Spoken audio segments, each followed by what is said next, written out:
কি হয়েছে? কি করছো তুমি? তুমি পটল খাবা না? এমন পটল রানবানে খাবানে আরো নানা নানা করবানে। তা আজকের এই পটলের রেসিপি আছে বরের জন্য করলাম, সে নাকি খাবে না, পটল খাবে না। ও মা, তুমি পটল খাবা না? দেখবানি কিরাম না খাও, এর যে গিরান ভারবে না, এই গিরানে তুমি কবানে যে কি রান দিছো দেও দি একটু টেস্ট করি। তো আজকের হচ্ছে পটলের এমন একটা রেসিপি আপনাদের সাথে শেয়ার করব। আর আমার মনে হয় এরাম করে পটল রান্না জীবনে কেউ খায় নাই। তো চলেন কিভাবে এই পটলের রেসিপিটা আমি তৈরি করলাম আপনাদের সাথে শেয়ার করি। তাই এখানে একদম ফ্রেশ কচি করা পটল নিয়ে নিছি। পটলগুলোর চামড়া চুলে নিছি। এবার চামড়া চুলে নিয়ে পটলগুলো সুন্দর করে সালফালি করে কেটে নিছি, লম্বা লম্বা করে সালফালি করে কেটে নেব। মানে আমার পছন্দ মতো শেপ দিছি, আপনারা আপনাদের ইচ্ছা মতো শেপ দিতে পারেন।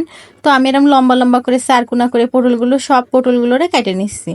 তো এবার পটলগুলো কাটিয়ে নিয়ে সুন্দর করে ধুয়ে এবার পটলগুলোরে হচ্ছে লবণ হলুদ মাখায় নেব। আর যে বিচি ছিল বুঝছেন, ওর ভিতরে বড় বড় যেগুলো একটু পাকে পেকে গেছে বিচি ছিল, সেই বিচিগুলোটা কিন্তু ফেলাই দিছি।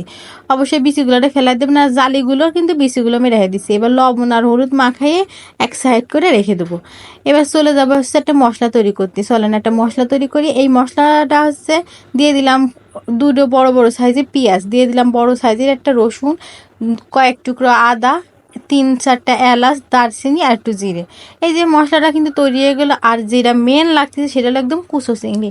বড় চিংড়িও নিতে পারেন, কোনো সমস্যা নেই। এবার এই কুচো চিংড়িগুলোটা আমি সুন্দর করে বাইটে নেব।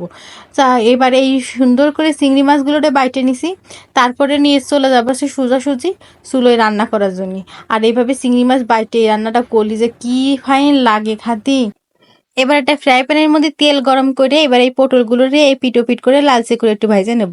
মানে খুব বেশি এসে পুড়াবো না, মানে একটু হালকা বা যেরকম পটল ভাজা আমরা খাই ওরম ভাজে নিলাম।